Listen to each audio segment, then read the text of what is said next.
मैदुल के कैप्टन बनने से जो सबसे ज़्यादा नाखुश जिसको कहा जाता है, क्योंकि उनका जो एक डिसीजन था ज़्यादातर लोगों को नहीं समझ में आया, लेकिन उसमें कोनिका जी जो थी एकदम बिल्कुल उस पर थी कि कुछ भी हो जाए मैं मैदुल की कैप्टनसी के दौरान उसके खून निकाल दूंगी, मतलब खून के आंसू रुला दूंगी, इस तरीके का उन्होंने बोला। तो वीडियो में बने रहिए, like share comment subscribe follow जरूर कर दीजिए दोस्तों। जय श्री राम। अच्छा, मैदुल इतना सॉफ्ट हार्टेड था कि मतलब जो काम कोई नहीं कर रहा था वो खुद सुबह उठ के झाड़ू भी लगा देता। वो हो सकता है शायद वीकेंड के बार में इस पे बात हो, इस पे इसको दंड भी मिले। क्यों? क्योंकि कैप्टन का काम कुछ नहीं होता है। कैप्टन अगर बने हैं तो आपको केवल लोगों को बोलना है।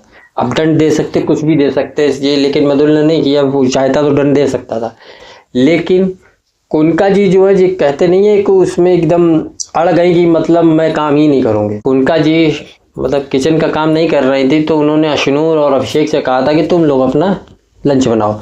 लेकिन लंच में क्या है, अब फरहाना कहती हैं भाई देखो गोभी और आलू पड़े हैं तो गोभी के पराठे बना दो। लेकिन अशनूर क्या है, अशनूर अपना पोहा रोज बना रही थी। फरहाना को जो है पोहा पसंद नहीं आता है।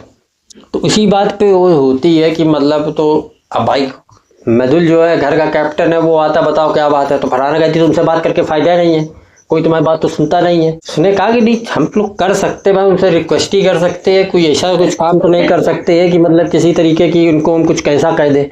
लेकिन उन्होंने भाई मैदुल ने बार बार उनसे बात की, लेकिन वो उस पर लड़ी हुई थी कि मतलब कुछ भी हो जाए। उनका जी आपने कहा था कि मैं मैदुल की नाक में जिसको मैंने दम कर दूंगी। तो उन्होंने कहा, मैदुल ने कहा कि मैडम आपने हमारी नाक में दम कर दिया है, हम एक्सेप्ट कर रहे हैं। आपने खून भी निकाल दिया, वो भी एक्सेप्ट कर रहे हैं, अब कृपा करके काम करो। तो उन्होंने कहा मुझे तुम्हारे उसके नहीं, तुमने जो डिसीजन लिया कि उन दोनों के चक्कर में इतने सब लोग नॉमिनेशन में गए। और सबसे ज़्यादा सही था कोनिका और फरहाना है। फरहाना क्योंकि नॉमिनेशन कभी आई नहीं है, तो अब उनको बहुत ज़्यादा डर लग रहा है। कोनिका जी को भी बहुत ज़्यादा डर लग रहा है, जीके को इतना डर नहीं है। क्यों? क्योंकि जीके हमेशा निकल जाते हैं, क्योंकि जीको को पता है कि मैदुल और उनकी अच्छी खासी दोस्ती है, तो मैदुल को जो सपोर्टर है वो जीको को वोट जरूर करे। लेकिन एक बात ये है कि जब इस समय नतालिया बसीचा चली गई थी तो कट गए थे। लेकिन अगर जीके की कुछ बातों से या कुछ एक्टिविटी से मैदुल के फैन नाराज हो गए तो जीके को कैसे बताएंगे भाई? जीके की अपनी फैन फॉलोइंग अलग होगी। लेकिन कोनिका जी ने खैर फिर खाने के लिए स्टार्ट किया, लेकिन फिर भी वो नहीं रुकी कि वो कैप्टन से कहती है कि वहां पे दाओ लोगों कब धरे। वो कहता है कि मैं थोड़ी ना उठ के लेके जाऊंगा। अब भाई जिसका है, जिसने उठा के रखा वो अपना रख देगा। कि तो वीडियो में बने रहिए, like share comment subscribe follow जरूर कर दीजिए दोस्तों। जय श्री राम।